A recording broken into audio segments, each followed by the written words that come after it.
अध्याय 116 लूट का सार अराजकता का राजा सी 116 अध्याय 116 लूट का सार। पब फ्यूचर द्वारा विज्ञापन गर्जन गगनभेदी दहाड़ फिर से सुनाई दी और अराजकता का जानवर जिसने उन्हें दबाव झेलने में मदद की इस समय नीले अवरोध के अंदर लौट आया।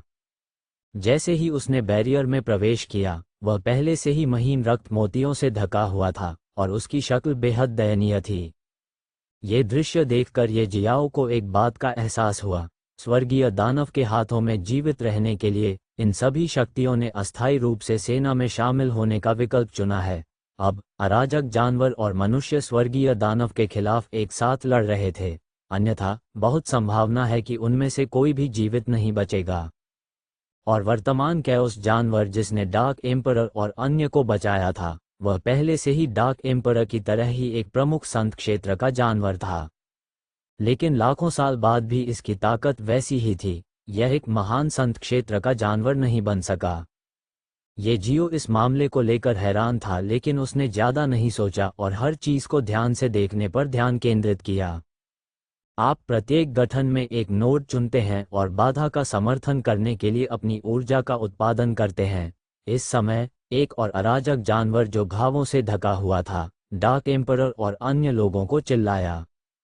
एक महत्वपूर्ण मोड़ पर डार्क एम्परर ने संकोच नहीं किया और तुरंत म्यू यू और शी कोन की ओर देखा और कहा, पहले सहयोग करें और तदनुसार कार्य करें।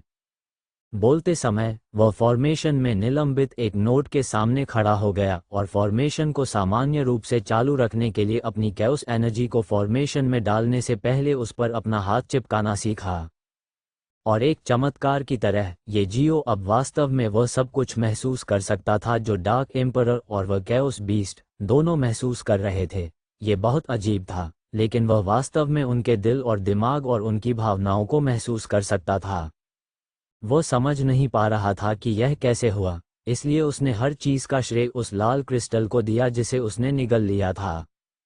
जैसे ही डार्क एम्परर ने अपनी अराजकता ऊर्जा को संरचना में डाला उसे लगा कि संरचना बहुत अजीब थी। ये जानना होगा कि विभिन्न प्राणियों की ऊर्जा विशेषताएं स्पष्ट रूप से भिन्न हैं और एक दूसरे के साथ असंगत भी हैं। हालांकि संरचना में बड़ी मात्रा में विविध ऊर्जा एक साथ एकत्रित होती है। ये कहना उचित है कि संरचना में विस्फोट होना बहुत आसान था, लेकिन इस संरचना में विस्फोट नहीं हुआ या ऐसी कोई प्रतिक्रिया नहीं हुई जो संरचना के प्रवाह को बाधित कर सके। पब फ्यूचर द्वारा विज्ञापन ध्यान से समझने के बाद डार्क एम्परर को लगा कि इस संरचना में एक विशेष संरचना वाली आंख है।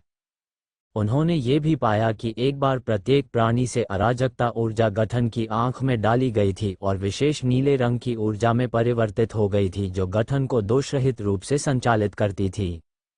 ऊपर देखने पर आकाश में विशाल स्वर्गीय दानव का गहरा काला हाथ नीचे दबाता रहा। डार्क एम्परर और अन्य दो के शामिल होने से ऊर्जा निकालने के लिए नीले अवरोध की गति भी तेज हो गई। हालांकि जिस गति से नीला बैरियर ऊर्जा को अवशोषित करता है वह खपत के अनुरूप नहीं रह पाता है और बैरियर पर बारीक दरारें दिखाई देने लगती हैं।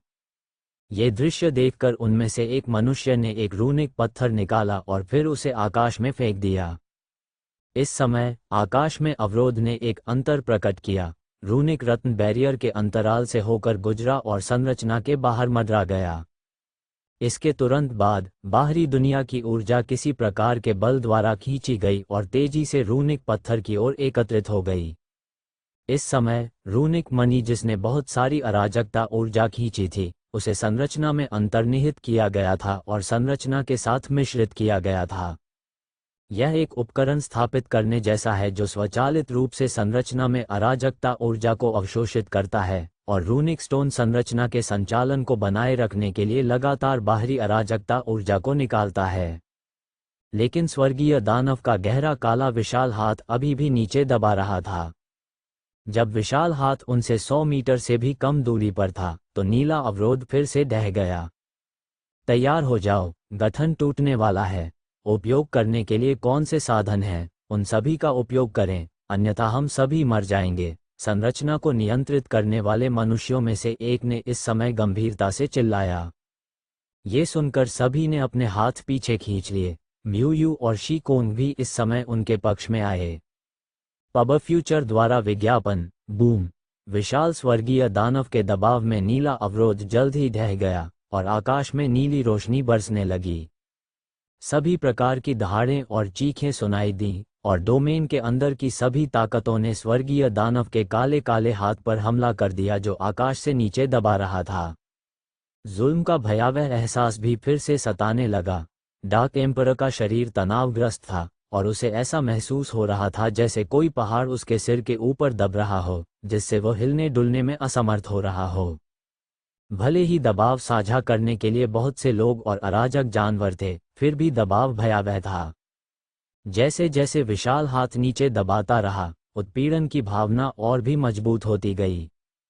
इस समय लाल पत्थर को संरचना के कोने में छोड़ दिया गया था और किसी के पास इसके लिए लड़ने का दिल नहीं था।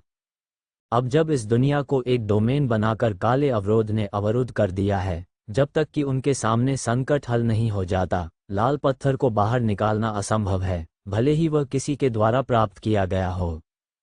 क्लिक करें। इसी समय हड्डियां टूटने की आवाज आए।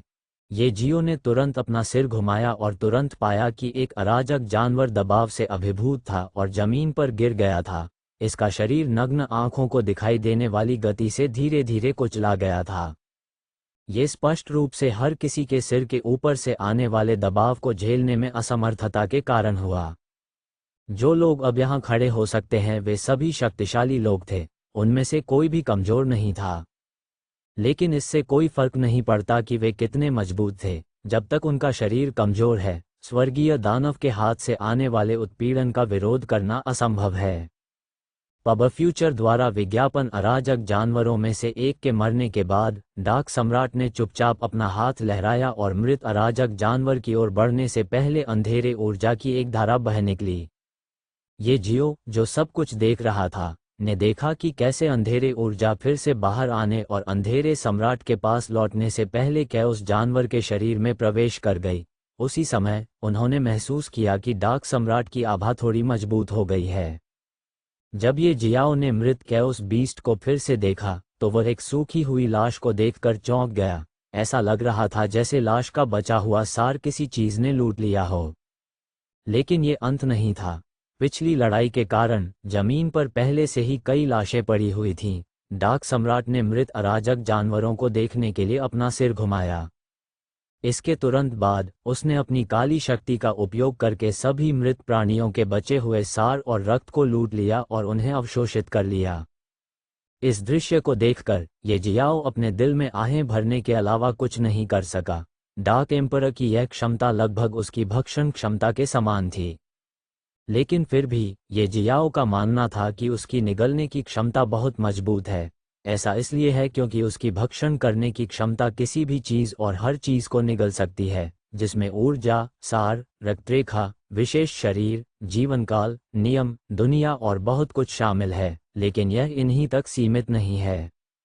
ये जियाओ जितना मजबूत होगा, उसकी निगलने की क्षमता उतनी ही मजबूत होगी और ये जियो उतनी ही अधिक विशिष्ट चीजों को खा सकता है और उन्हें अपना बना सकता है। लेकिन ऐसा प्रतीत होता है कि डार्क सम्राट अपनी डार्क पावर का उपयोग करके केवल लाशों से किसी प्रकार का सार लूटने में सक्षम था। और क्योंकि इस डार्क पावर की सांस डार्क सोर्स क्रिस्टल के समान थी, ये जियाओ को यकीन था कि डार्क सम्राट ने डार्क फोर्स को समझने के बाद ये शक्ति प्राप्त की थी। समय बीतने के साथ सभी के सिर के ऊपर से दबाव और अधिक मजबूत होता गया। सौभाग्य से दबाव को साझा करने के लिए कई लोग और अराजक जानवर मौजूद थे, अन्यथा इतने भयानक दबाव में सांस लेना भी एक बड़ी समस्या होती। इस अवधि के दौरान कुछ अराजक जानवर और मनुष्य दबाव सहन नहीं कर सके और मर गए। वे आमतौर पर अराजक जानवर और मजबूत मानसिक शक्ति वाले लेकिन बहुत कमजोर भौतिक शरीर वाले इंसान थे। उनकी मृत्यु ने डार्क सम्राट को लूटने और अपनी ताकत बढ़ाने का एक और मौका दिया। ये जियो अनुमान लगा सकता है कि डार्क सम्राट की लूटने की क्षमता केवल तभी काम करती है जब कोई मर जाता है। वह अपनी लूटपाट की क्षमता का उपयोग जीवित लोगों पर नहीं कर सकता था। जैसे जैसे ये जारी रहा, ये जियो महसूस कर सकता था कि डार्क एम्परर के अंदर की ऊर्जा इस हद तक बढ़ गई है कि यह किसी भी समय नियंत्रण से बाहर हो सकती है। लेकिन ऐसा क्यों है, ये जियाओ को कोई पता नहीं है। मुझे रुकना होगा और भागने के तरीकों के बारे में सोचना होगा, अन्यथा दूसरों की तो बात ही छोड़िए, मैं भी यहीं मर जाऊंगा। बुदबुदाते हुए अंधेरे सम्राट की आंखें चमक उठी। फिर उसने म्यू यू, शी कोंग और कैओस बीस्ट को ध्यान से देखा, जिन्होंने उन तीनों को बैरियर के अंदर लाने के लिए अपनी जान जोखिम में डाल दी। ये जियाओ को लग रहा था कि डार्क सम्राट कोई कदम उठाने वाला है। ठीक इसी समय आकाश में अंतरिक्ष दरार अचानक विस्तारित हो गई और स्वर्गीय दानव के हाथ को नीचे दबाने की गति अचानक तेज हो गई। पब फ्यूचर द्वारा विज्ञापन को फायदान आपके लिए और अधिक अध्याय लाने में सहायता के लिए हमारा समर्थन करें। संपर्क करें टॉस साइट मैप दान करें। अध्याय 117 डार्क एम्परर, अच्छा या बुरा, अराजकता का राजा। सी 117 अध्याय 117 डार्क एम्परर, अच्छा या बुरा। जैसे ही डार्क सम्राट एक महत्वपूर्ण कदम उठाने वाला था, आकाश में अंतरिक्ष दरार अचानक विस्तारित हो गई और स्वर्गीय दानव के हाथ की गति अचानक तेज हो गई। म्यू यू, शी कोंग और अन्य सभी को केवल यह महसूस हुआ कि उनके शरीर को एक भारी हथौड़े से कुचल दिया गया था और उन्होंने अपना मुंह खोला और मुंह से खून निकाला। डार्क एम्परर अन्य लोगों की तुलना में थोड़ा ठीक था, उसे केवल भयानक दबाव महसूस हुआ लेकिन उसकी खांसी से खून नहीं निकला। अचानक बड़े दबाव से सभी की हड्डियां टूट गईं और कई लोग जमीन पर गिर पड़े। अगर अभी नहीं तो मैं इस जगह से कभी जिंदा बाहर नहीं निकल पाऊंगा। अंधेरे सम्राट ने अपने दांत पीस लिए और कर्कश आवाज में बुदबुदाया। फिर उसने जमीन पर सबके गिरे हुए शरीर को देखा और आखिरी कदम उठाया जो वह उठाना चाहता था। उसकी आंखें अचानक पूरी तरह से अंधेरी हो गईं और दर्जनों काले जाल उसके शरीर से निकलकर हर जगह फैल गए। काले जाल लोगों के शरीर से लिपट गए और उन पर अजीब तरीके से असर करने लगे। ये जियो, जो सब कुछ देख रहा था, आश्चर्यचकित हुए बिना नहीं रह सका कि वास्तव में डार्क सम्राट क्या कर रहा था, लेकिन अगले ही पल भयावह दृश्य देखकर उनकी आंखें फटी की फटी रह गईं। उसने उन सभी लोगों को देखा जो अंधेरे जाल से लिपटे हुए थे और खड़े होने के लिए संघर्ष कर रहे थे। किसी समय उनकी आंखें भी पूरी तरह से घूम गईं और उनके शरीरों में अब जीवन की सांस नहीं थी। उनकी पहले ही रहस्यमय तरीके से मौत हो चुकी थी। बात सिर्फ इतनी है कि काले जाल उन्हें नियंत्रित कर रहे थे। अचानक सभी काले तंबू एक ही समय में चले गए और एकजुट होने लगे, और काले तंबू की तरह उनसे लिपटे हुए लोग भी एक दूसरे के शरीर में घुलने मिलने लगे।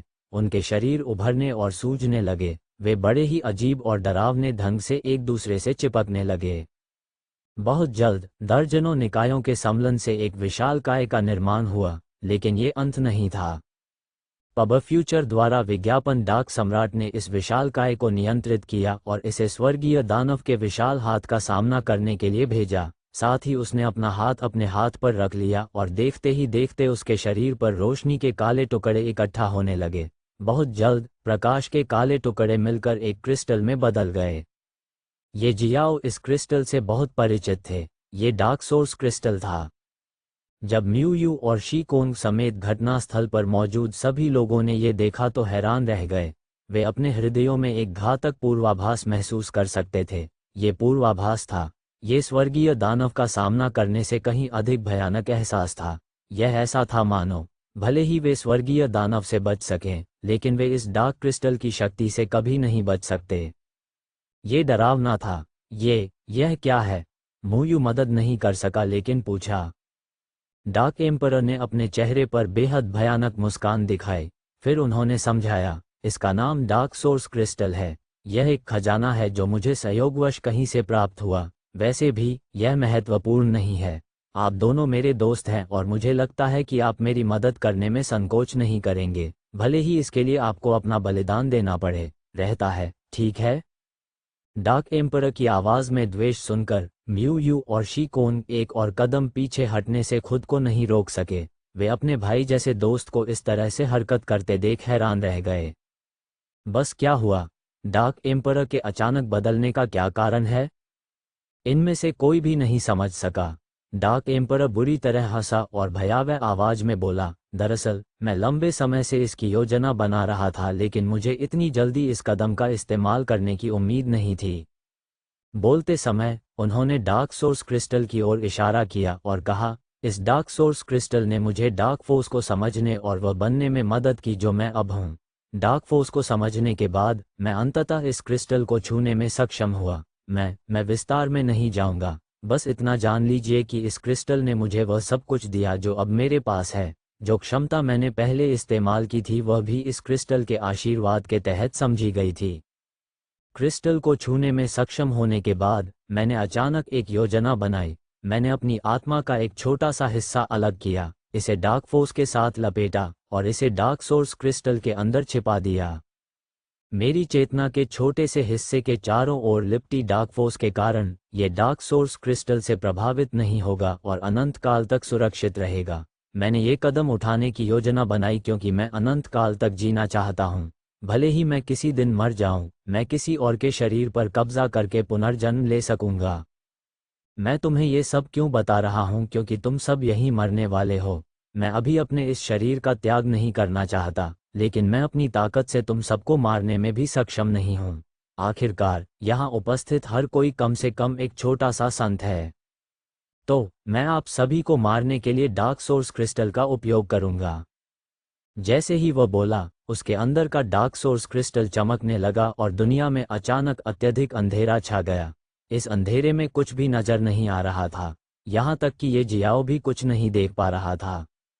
गर्जन, गर्जन, गर्जन, गर्जन, गर्जन, आ अनगिनत दहाड़ें और चीखें हवा में गूंज उठी और माहौल तुरंत भयानक हो गया। अगले ही पल खून की गंध ने शुद्ध हवा को बदल दिया। ये जियो स्वर्गीय दानव आंखों को सक्रिय करने से खुद को रोक नहीं सका। वह देखना चाहता था कि यह क्षमता काम करेगी या नहीं। आखिरकार जब यह आयोजन हो रहा है तो वह वास्तव में इस स्थान पर मौजूद नहीं है। ये घटना अतीत की घटना है और वह मेजर सेंट्रियल कैओस बीस्ट द्वारा उसे दिए गए रेड क्रिस्टल के माध्यम से अतीत की घटना को देख रहा है। जैसी कि उसे उम्मीद थी, उनकी क्षमता काम नहीं आई। वह कुछ भी स्पष्ट रूप से देखने में असफल रहा। लेकिन तभी अचानक उसे एक आवाज सुनाई दी। यह आवाज उसके लिए परिचित थी क्योंकि उसने यह आवाज कुछ समय पहले ही सुनी थी। इस आवाज का मालिक कोई और नहीं बल्कि वह अराजक जानवर था जिसे ये जियो चट्टान के नीचे से बाहर आने के बाद मारना चाहता था। अराजक जानवर ने दहाड़ते हुए कहा, अंधेरे सम्राट, तुमने मेरे मूल को घायल कर दिया, जिससे मेरी खेती पिछड़ गई। मैं तुम्हें कभी माफ नहीं करूंगा। डार्क सम्राट ने भयावह ढंग से हंसते हुए कहा, तो क्या हुआ, वैसे भी तुम यहीं मर जाओगे। अराजक जानवर ने कहा, यह मत सोचो कि केवल तुम्हारे पास एक रहस्य है। हम भविष्य में किसी दिन फिर मिलेंगे और यदि तुम तब तक जीवित रहे तो मैं तुम्हें मारने आऊंगा। जैसे ही वह बोला, अचानक अंधेरे में एक दरार दिखाई दी जो अंधेरे को निगलने लगी। बहुत जल्द ये जियाओ के विचार में अराजकता जानवर की छवि स्पष्ट हो गई। ये डार्क सम्राट आश्चर्यचकित था और जैसे कि उसे लगा कि कुछ गलत है, उसने जल्दी से अराजक जानवर पर एक काला टोकन फेंक दिया जो छूने पर उसके शरीर में विलीन हो गया। अंधेरे सम्राट ने फिर कहा, मैंने तुम्हें चिन्हित कर लिया है। चाहे जब भी, जिस क्षण मुझे तुम्हारा एहसास होगा, मैं तुम्हें मार डालूंगा। हालांकि ये जियाओ के लिए सब कुछ बहुत उलझन भरा था, वह कम से कम डार्क सम्राट के शब्दों से कुछ समझ सकता था। डार्क एम्परर के शब्दों से स्पष्ट रूप से पता चला कि डार्क एम्परर के पास कैओस बीस्ट को तब तक यहाँ रखने का आत्मविश्वास नहीं है जब तक कि वह उसे पूरी तरह से मार न दे। ऐसा लगता है कि कैओस बीस्ट भागने में पूरी तरह सक्षम था। तभी ये जियाओ ने अराजक जानवर को अचानक उस दरार में कूदते हुए देखा जो अंधेरे को निगल रही थी और गायब हो रही थी। कुछ ही समय बाद अंधेरा छंट गया। एक युद्ध का मैदान दिखाई दिया जहां हर जगह केवल कंकाल बिखरे हुए थे। वहां एक कंकाल भी था जिसने एक लंबी तलवार को कसकर पकड़ रखा था, उसे जाने नहीं दे रहा था। यह म्यूयू का कंकाल था और उसके बगल में शीकोन का कंकाल था। इस युद्ध क्षेत्र में डार्क एम्परर और डार्क सोर्स क्रिस्टल के अलावा जो डार्क एम्परर के सिर पर मंडरा रहा था, केवल विशाल स्वर्गीय दानव ही बचा था। और यही वह क्षण भी था जब यादें समाप्त हो गईं। ये जियाओ की आंखों के सामने का दृश्य गायब हो गया और ये जियाओ ने खुद को अराजक जानवर की गुफा में बैठा हुआ पाया।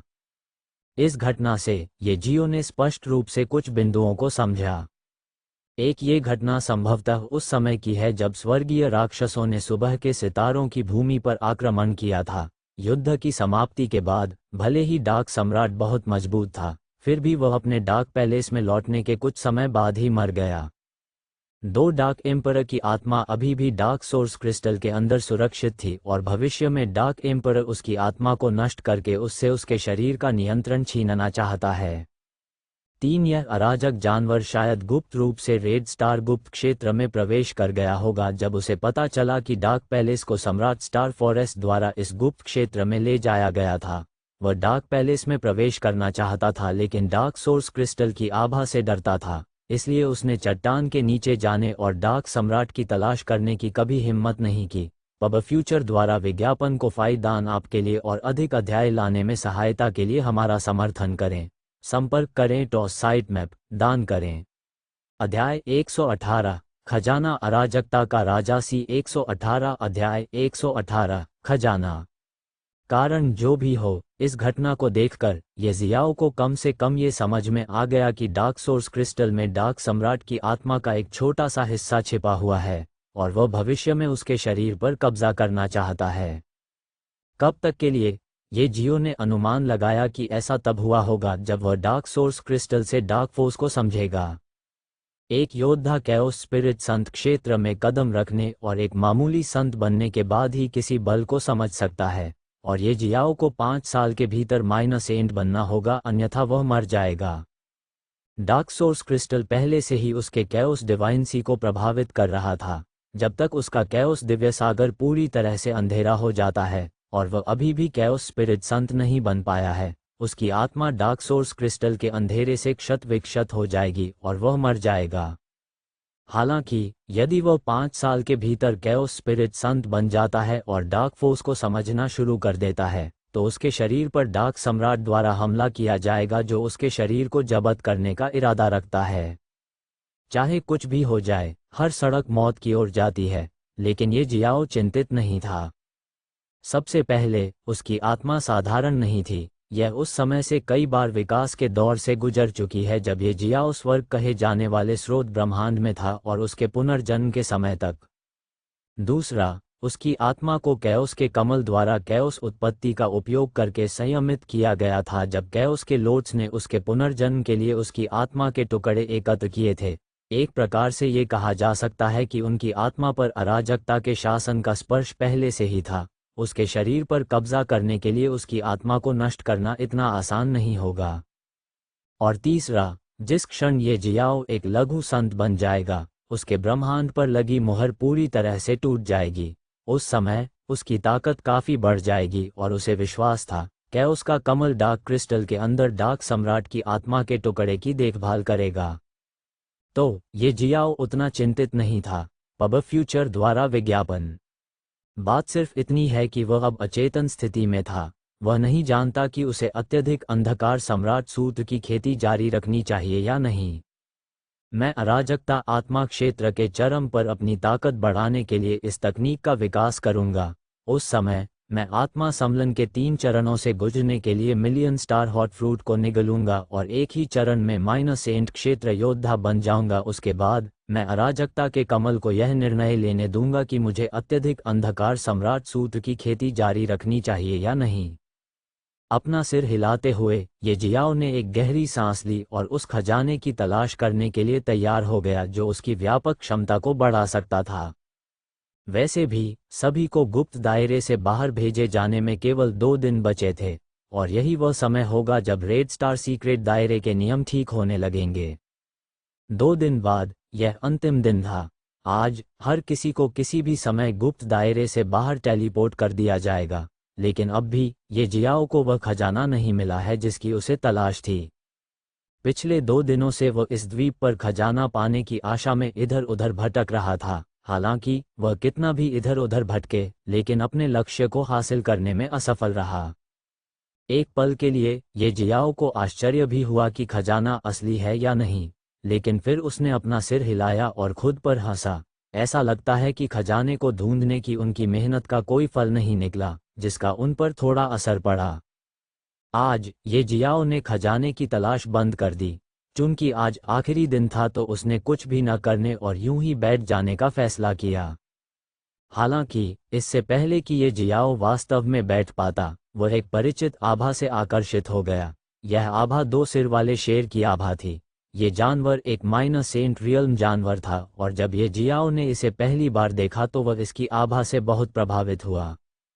ये जियाओ उत्सुकता से 2 सिर वाले शेर की दिशा में चला गया, और जल्द ही वह एक छोटे से पहाड़ के सामने पहुंच गया। वैसे इसे पहाड़ कहना गलत होगा, ये सामान्य टीले से थोड़ा बड़ा टीला था।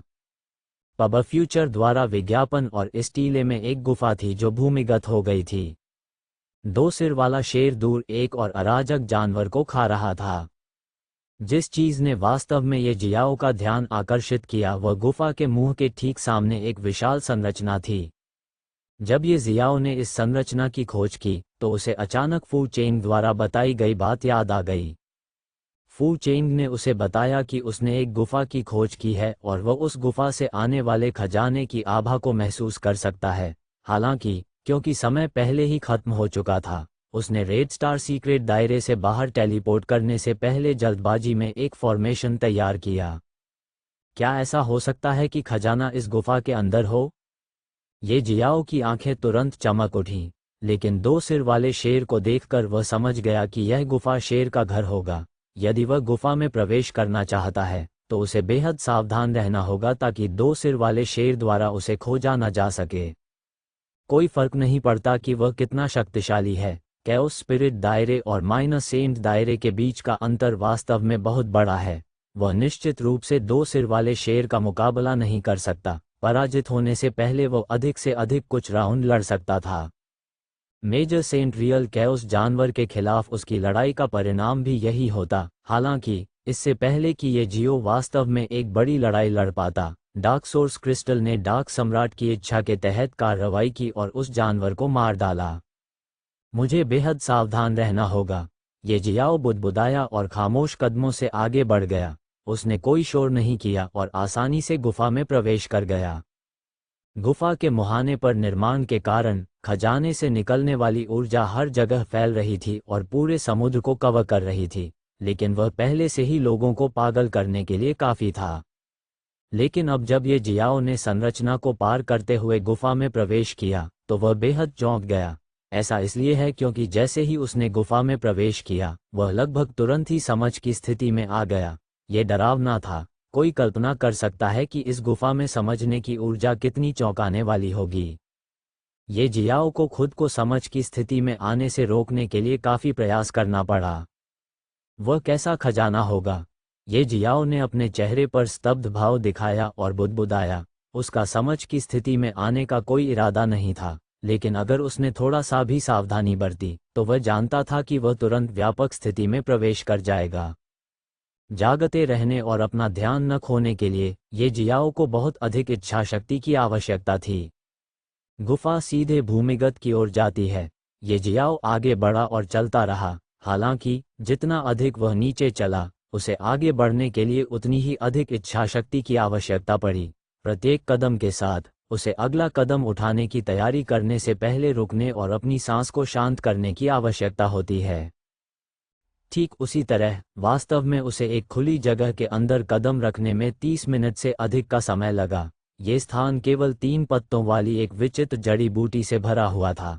जड़ी बूटी के अंदर ये हजारों जड़ी बूटियां थीं, और ये जियो महसूस कर सकते थे कि ये जड़ी बूटियां लोगों को तुरंत समझने की स्थिति में ला सकती हैं।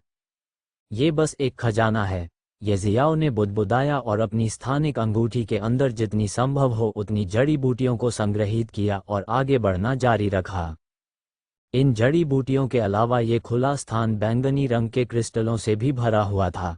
जड़ी बूटियों की तरह ये जियाओ को भी पता नहीं है कि ये बैंगनी रंग के क्रिस्टल क्या हैं। हालांकि उन्होंने फिर भी उन्हें अपने स्थानिक रिंग के अंदर संग्रहित करने की पहल की क्योंकि वह इन क्रिस्टल से घनी ऊर्जा महसूस कर सकते थे।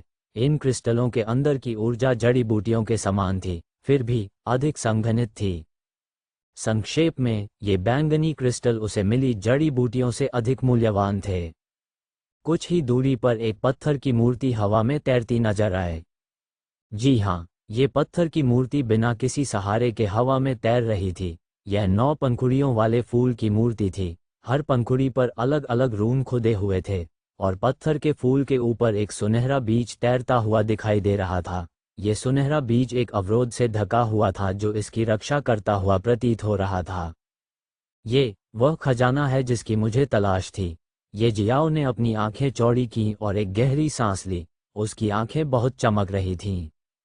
सच कहा जाए तो उसने नहीं सोचा था कि बिना किसी खतरे का सामना किए वह इस खजाने तक पहुंच पाएगा। वह गुफा में प्रवेश करते ही खतरों का सामना करने के लिए तैयार था।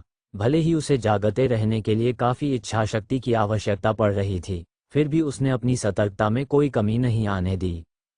लेकिन उसने खजाने तक इतनी आसानी से पहुंचने की उम्मीद नहीं की थी। उसे नहीं पता कि यह किस प्रकार का बीज है, हालांकि चूंकि यह पहले से ही ऐसी ऊर्जा पैदा कर सकता है जो किसी को तुरंत समझ की स्थिति में ला सकती है, वह जानता था कि यह एक खजाना था जो पूरी अराजकता में कहीं और मौजूद नहीं हो सकता है। पब फ्यूचर द्वारा विज्ञापन को दान आपके लिए और अधिक अध्याय लाने में सहायता के लिए हमारा समर्थन करें। संपर्क करें टॉस साइट मैप दान करें। अध्याय 119 स्वर्ण बीज अराजकता का राजा सी 119 अध्याय 119 स्वर्ण बीज। ये जियाओ अभी भी बहुत सतर्क था। उन्होंने किसी भी संभावित खतरे को पहले ही भांप लेने के लिए अपनी दिव्य इंद्रिय को जारी कर दिया और स्थिर कदमों से आगे बढ़ गए। वह नहीं चाहता था कि निर्णायक क्षण में अपनी सावधानी बरते और मर जाए। हैरानी की बात यह है कि यहाँ सचमुच कहीं कोई खतरा नहीं था। वह पत्थर के फूल के सामने पहुंचा और सुनहरे बीज को देखा। वह थोड़ा झिझका लेकिन फिर भी धीरे धीरे तैरता हुआ ऊपर आया और सुनहरे बीज की ओर अपना हाथ बढ़ाया। वह अब भी इस बात से चिंतित था कि गलती से कोई जाल सक्रिय हो जाएगा जिसके परिणामस्वरूप भारी चोट लग सकती है या मृत्यु भी हो सकती है। लेकिन कुछ न हुआ। उसने स्वर्ण बीज की रक्षा करने वाली बाधा को आसानी से छू लिया। दुर्भाग्य से, चाहे उसने कितनी भी कोशिश की, वह अवरोध को नहीं तोड़ सका। जितनी देर वह यहाँ रुकता था, उसका दिमाग भी और अधिक चकराता जा रहा था। वह जानता था कि उसे जितनी जल्दी हो सके स्वर्ण बीज को ले जाना होगा, अन्यथा वह अज्ञात वर्षों के लिए आत्मज्ञान की गहरी अवस्था में गिर सकता है या आत्मज्ञान की अवस्था में रहते हुए भी मर सकता है। इस बीज की क्षमता अत्यंत भयानक थी। ये जियाओ ने बाधा को तोड़ने के लिए कई तरह की कोशिश की। दुर्भाग्य से वह इसके बारे में कुछ भी करने में असमर्थ था। उन्होंने हेवनली डेमन ब्लडलाइन को सक्रिय किया और यहाँ तक कि यूनिवर्स एसेंस फ्लेम के सभी 9 रूपों का भी उपयोग किया, लेकिन फिर भी असफल रहे। अंत में उन्होंने ब्रह्मांड सार ज्वाला को भी बलपूर्वक बाहर निकाला, लेकिन इससे भी काम नहीं बना। ये जानना जरूरी था कि यूनिवर्स एसेंस फ्लेम कुछ ऐसी चीज थी जिसने माइनर सेंट रियल्म योद्धा फू चेन को तुरंत मार डाला, लेकिन ऐसी भयानक लौ भी स्वर्ण बीज की रक्षा करने वाले अवरोध के सामने धूल चाट रही थी। मुझे क्या करना चाहिए? ये जियाओ को कुछ पता नहीं है और उसकी पलकें भारी होती जा रही थीं। वह जानता था कि उसके पास ज़्यादा समय नहीं बचा है। उसे जल्द से जल्द समस्या का समाधान करना होगा, अन्यथा वह वास्तव में आत्मज्ञान की स्थिति में आ जाएगा। यदि वास्तव में ऐसा हुआ तो वह या तो जीवन भर के लिए यहाँ फंसा रहेगा और बिना किसी जानकारी के मर जाएगा कि उसकी मृत्यु कैसे हुई, या उसे फिर से गुप्त क्षेत्र में प्रवेश किए बिना रेड स्टार गुप्त क्षेत्र से बाहर टेलीपोर्ट कर दिया जाएगा। किसी भी स्थिति में वह कभी भी स्वर्ण बीज पर अपना हाथ नहीं जमा पाएगा। पब फ्यूचर द्वारा विज्ञापन, लेकिन कोई दूसरा रास्ता भी नहीं दिखता। अराजकता का कमल। हाँ, उसे पता होना चाहिए कि इस सुनहरे बीज को कैसे छीनना है। ये जियाओ ने बुदबुदाया और अराजकता के कमल से संपर्क करने के लिए तैयार हो गया। हालांकि जिस क्षण उसने अराजकता के कमल के साथ संपर्क स्थापित करने की कोशिश की, जो उसके सीलबंद ब्रह्मांड के अंदर था, उसकी इच्छाशक्ति काम गई और उसने लगभग तुरंत अपना ध्यान खो दिया। वह अचेत हो गया। उसे समझ नहीं आ रहा था कि क्या करे, लेकिन एक बात पक्की है कि वह अपना ध्यान खोने का जोखिम नहीं उठा सकते थे, अन्यथा वह स्वर्ण बीज से गहराई से प्रभावित होगा। अचानक ये जियाओ को कुछ महसूस हुआ। उसे अपने शरीर के चारों ओर एक असामयिक स्थानिक उतार चढ़ाव महसूस हुआ। वह जानता था कि समय समाप्त हो गया है और उसे टेलीपोर्ट किया जाने वाला है। ये जियाओ समझ गया कि उसके पास बस एक ही पल बचा था। ये करो या मरो का क्षण था। स्तब्धता में उसने अपनी दिव्य भावना को पूरी तरह से मुक्त कर दिया जिसने स्वर्ण बीज की रक्षा करने वाली बाधा को छू लिया, और यही वह क्षण था जब वह गायब हो गया। हालांकि ये जियाओ को इस बात का अंदाजा नहीं था कि आखिरी क्षण में गोल्डन सीड भी उसके साथ गायब हो गया। जब ये जियाओ अपने होश में वापस आया तो सबसे पहले उसने जो किया वह अपनी आत्मा और लगभग अराजकता ऊर्जा को स्थिर करना था। अंतिम क्षण में उसने लगभग हर चीज पर नियंत्रण खो दिया। पूरी तरह स्थिर होने के बाद ही उन्होंने चारों ओर देखा तो खुद को हजारों लोगों के बीच में खड़ा पाया। यहाँ बहुत सारे लोग मौजूद थे और हर कोई इधर उधर देख रहा था। ये जियाओ बता सकता है कि सभी को गुप्त क्षेत्र से बाहर टेलीपोर्ट किया गया था।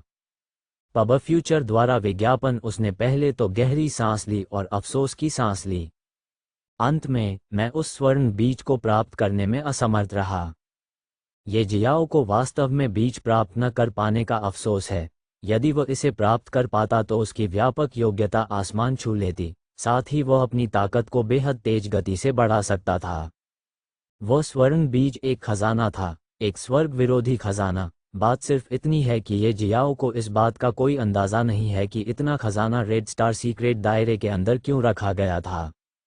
जहां तक ये जियाओ को पता था, रेड स्टार गुप्त क्षेत्र सम्राट स्टार फॉरेस्ट द्वारा बनाया गया था। रेड स्टार सीक्रेट दायरे के अंदर हर चीज की योजना सम्राट स्टार फॉरेस्ट द्वारा सावधानीपूर्वक बनाई गई थी, यहां तक कि दानव महल भी।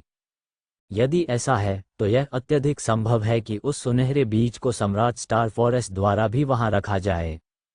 वह बीज इतना अद्भुत खजाना है, सम्राट स्टार फॉरेस्ट ने इसे अपने लिए क्यों नहीं लिया और इसके बजाय इसे गुफा के अंदर रखने का फैसला किया। ये जियाओ इतनी सारी बातें समझ नहीं सका और उसे समझाने वाला कोई नहीं था, इसलिए उन्होंने ऐसे व्यर्थ विचारों को छोड़ दिया और परिवेश पर ध्यान केंद्रित किया। अंतहीन अराजकता में सुबह के सितारों की भूमि से बहुत दूर एक और भूमि थी। ये भूमि सुबह के सितारों की भूमि से कहीं अधिक शक्तिशाली थी और इसे बैंगनी हृदय की भूमि कहा जाता था। यह अफवाह है कि पर्पल हॉट की भूमि शीर्ष भूमि और यहाँ तक कि निषिद्ध भूमि के बराबर हुआ करती थी। हालांकि सुदूर अतीत के एक युद्ध ने इस भूमि को छिन्न भिन्न कर दिया और इसकी ताकत बहुत कम हो गई। अब एक योद्धा इस भूमि पर जो उच्चतम खेती कर सकता है वह 9 विशाल मूल समुद्री क्षेत्र है। खैर, कैओस स्पिरिट सेंट क्षेत्र को 4 उप क्षेत्रों में विभाजित किया गया है। वे लघु संत क्षेत्र, प्रमुख संत क्षेत्र, महान संत क्षेत्र और अंत में स्वर्गीय संत क्षेत्र हैं। और एक बार जब कोई व्यक्ति चरम स्वर्गीय संत क्षेत्र योद्धा बन जाता है तो वे अराजकता आत्मा संत क्षेत्र से बाहर निकल सकते हैं और एक पूरी तरह से नए साधना क्षेत्र में कदम रख सकते हैं जिसे कैओस अधिपति संत क्षेत्र कहा जाता है। उस समय एक योद्धा एक अधिपति संत बन जाता है और अपने अराजकता दिव्य सागर को एक अधिपति स्थान में विकसित कर सकता है। अराजकता अधिपति संत क्षेत्र के बाद 9 विशाल मूल समुद्री क्षेत्र है। 9 विशाल मूल समुद्री क्षेत्र के योद्धा बेहद भयानक हैं और एक ही मौके से सुबह के सितारों की भूमि जैसी भूमि को नष्ट कर सकते हैं। कोई उनकी ताकत की सीमा और उनकी शक्ति की भयावहता की कल्पना कर सकता है।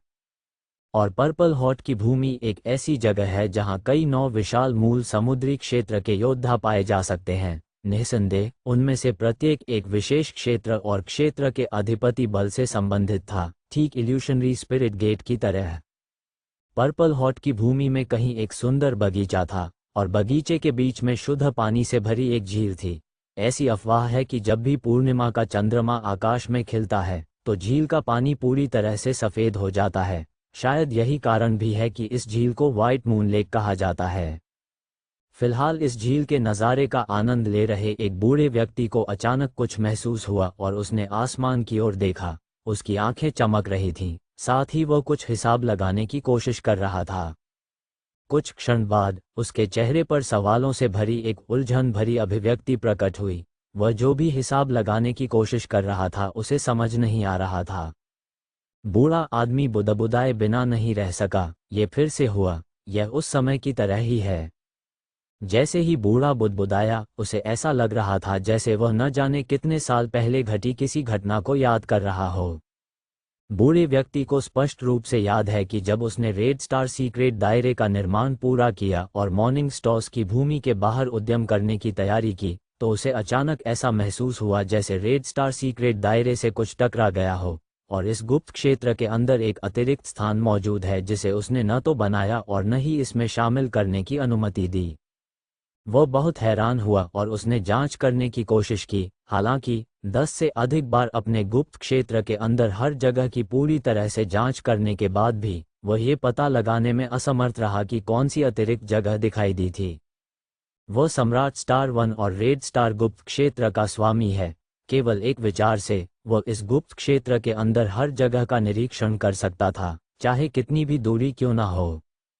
करीब 1 साल पहले जब उसे लगा कि दानव महल में कोई घुस आया है तो वह उस व्यक्ति पर नजर रखने लगा। उन्होंने स्पष्ट रूप से देखा कि उस युवक ने राक्षस सम्राट की विरासत कैसे प्राप्त की। ये जियो द्वारा प्राप्त किए जा रहे डार्क सोर्स क्रिस्टल की खोज से वह बहुत हैरान हुआ। एक क्षण के लिए उसकी आंखों में लालच चमक उठा, लेकिन उसने अभी भी अपने लालच को अपने दिल में दबा रखा था। वह सम्राट स्टार फॉरेस्ट है, और वह व्यक्ति है जो दानव सम्राट को करीब से जानता है। वह जानता था कि दानव सम्राट ने जरूर कोई जाल छोड़ा होगा। दानव सम्राट किसी को अपनी विरासत और यहाँ तक कि डार्क सोर्स क्रिस्टल कैसे दे सकता है?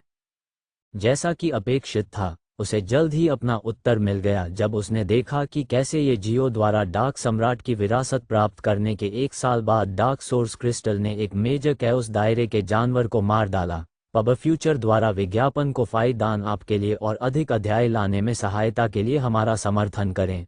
संपर्क करें तो साइट मैप दान करें। अध्याय 120 सम्राट स्टार फॉरेस्ट की योजना अराजकता का राजा।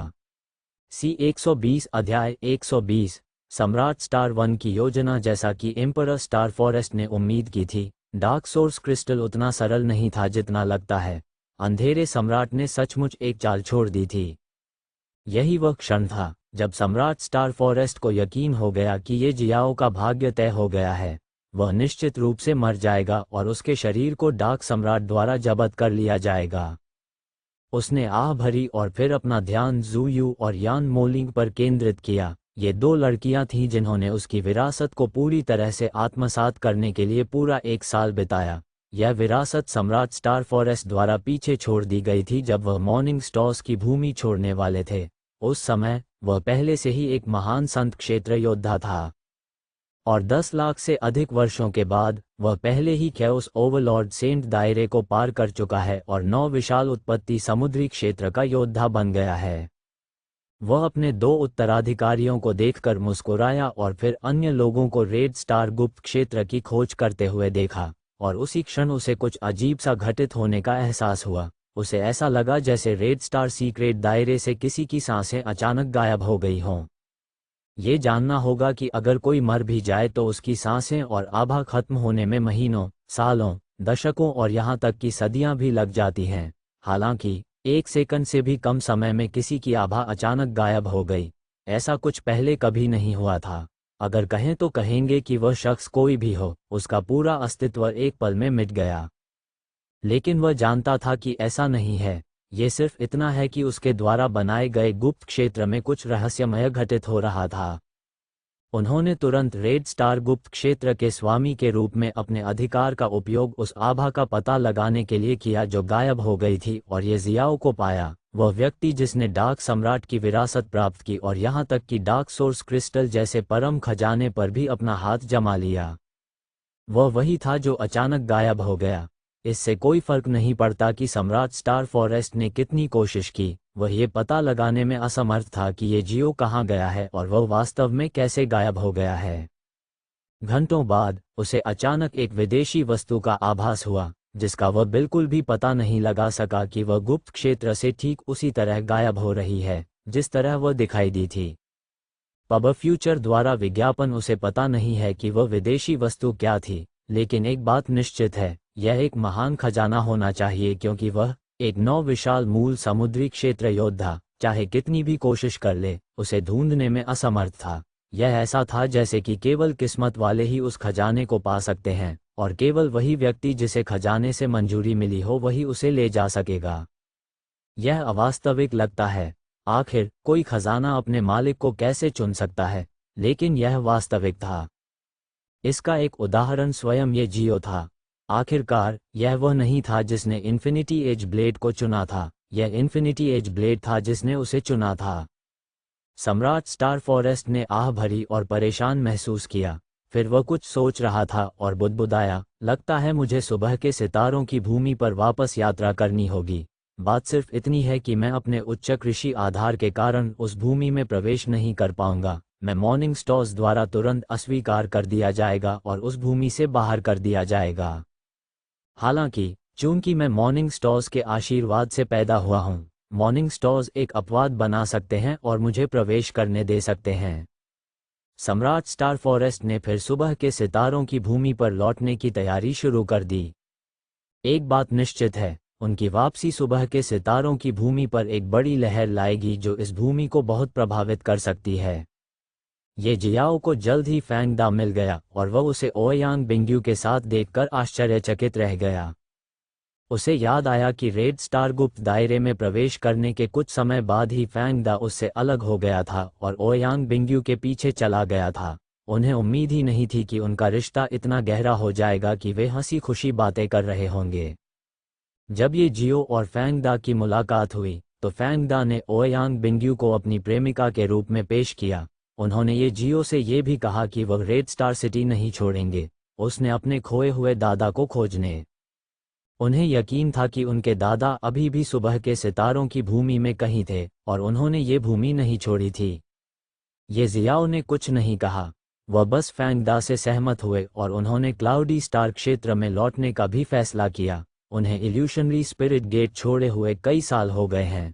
उसे नहीं पता था कि उसके माता पिता कैसे हैं और इल्यूशनरी स्पिरिट गेट में सब कुछ कैसे चल रहा है।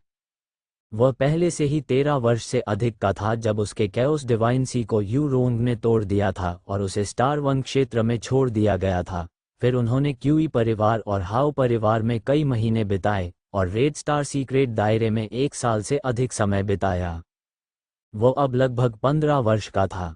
एक 15 वर्षीय युवक के लिए late stage chaos spirit realm का साधना आधार प्राप्त करना वास्तव में चौंकाने वाला था। वास्तव में पूरे अराजकता में ये जियो जैसा दूसरा व्यक्ति ढूंढना बहुत मुश्किल होगा, लेकिन इसका मतलब यह नहीं है कि ऐसे व्यक्ति को ढूंढना मुश्किल है। फैंग दा को पीछे छोड़ते हुए ये जियो भीड़ से बाहर चला गया और जल्द ही उसे हाओ लुफान मिला जो हाओ परिवार के कुछ लोगों के साथ उसका इंतजार कर रहा था। हाओ लुफान के चेहरे पर गहरा निशान देखकर ये जियो हैरान रह गया, लेकिन उन्होंने कुछ नहीं पूछा। वह पहले से ही अनुमान लगा सकता था कि यह निशान काओ परिवार के लोगों के साथ हाओ लुफान के संघर्ष का परिणाम हो सकता है। यंग लॉर्ड, ये आप यहाँ हैं। जब हाओ लुफान ने ये जियाओ को बाहर की ओर जाते देखा तो उसने तुरंत ये जियो का विनम्रतापूर्वक स्वागत किया। वह ये जियाओ से उत्पन्न होने वाली एक अथाह आभा को भी महसूस कर सकता था। ये जियाओ वास्तव में अपनी आभा जारी नहीं कर रहा था, ये सिर्फ इतना था कि उसकी ताकत के साथ साथ उसकी गति भी बहुत बढ़ गई थी, जिसके परिणामस्वरूप अन्य लोगों में भी उत्पीड़न की ऐसी भावना आ गई थी। ऐसा लगता है कि ये जियाओ ने भी इस पर ध्यान दिया था, इसलिए उसने यथासंभव सामान्य व्यवहार करने की पूरी कोशिश की। उसने अपनी आभा के हर हिस्से को भी वापस ले लिया जो वह कर सकता था।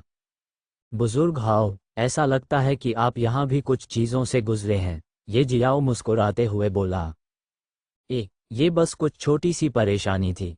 ये बिल्कुल वैसा ही था जैसा आपने उम्मीद की थी। काओ परिवार ने वास्तव में मुझे और मेरे हाओ परिवार के अन्य लोगों की हत्या करने की कोशिश की। सौभाग्य से हम पहले से ही तैयार थे, अन्यथा परिणाम अकल्पनीय होते। यंग लॉर्ड, ये क्या आपने, ऐसा लगता है कि ये जियो ने अनुमान लगा लिया था कि हाओ लुफान क्या पूछना चाहता था। उन्होंने सिर हिलाया और संकेत दिया कि काओ परिवार द्वारा भेजे गए लोगों ने उन्हें भी निशाना बनाया था और वे लोग वास्तव में ब्लड शैडो टॉवर के थे। वैसे भी वह कमज़ोर नहीं था और उसे किसी बात की चिंता करने की कोई ज़रूरत नहीं थी। उन्होंने उस मामले को आसानी से सुलझा लिया। ये जियाओ ने सिर हिलाते हुए सकारात्मक प्रतिक्रिया दी।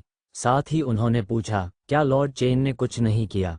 आखिरकार ये रेड स्टार सिटी है और यह उनका नियम है कि जब तक हम रेड स्टार सिटी में हैं तब तक किसी भी तरह की परेशानी नहीं होगी। लॉर्ड चेन को जब पता चला तो उन्होंने तुरंत कार्रवाई की। उन्होंने कुछ लोगों को पकड़ा और ये देखकर आश्चर्यचकित रह गए कि वे लोग ब्लड शैडो टॉवर से आए थे। ब्लड शैडो टॉवर एक भयानक ताकत है और कोई भी उनके खिलाफ जाने की हिम्मत नहीं करता, बल्कि कम से कम एक अराजकता आत्मा क्षेत्र योद्धा। तो भगवान चेन ने उन लोगों को जाने दिया। लेकिन जब उन्हें पता चला कि काऊ परिवार इस मामले को भड़काने वाला है, तो उन्होंने उन्हें बाहर निकाल दिया और पूरे काऊ परिवार को रेड स्टार सिटी के अंदर कदम रखने पर प्रतिबंध लगा दिया। ये जियाओ ने केवल अपना सिर हिलाया और कुछ नहीं कहा। उसके बाद ये जियो, हाओ लुफान और अन्य लोग लॉज लौट आए। उन्होंने कुछ दिनों तक वहीं विश्राम किया। फिर हाओ लुफान ये जियो को लॉर्ड चेन से मिलवाने ले आए।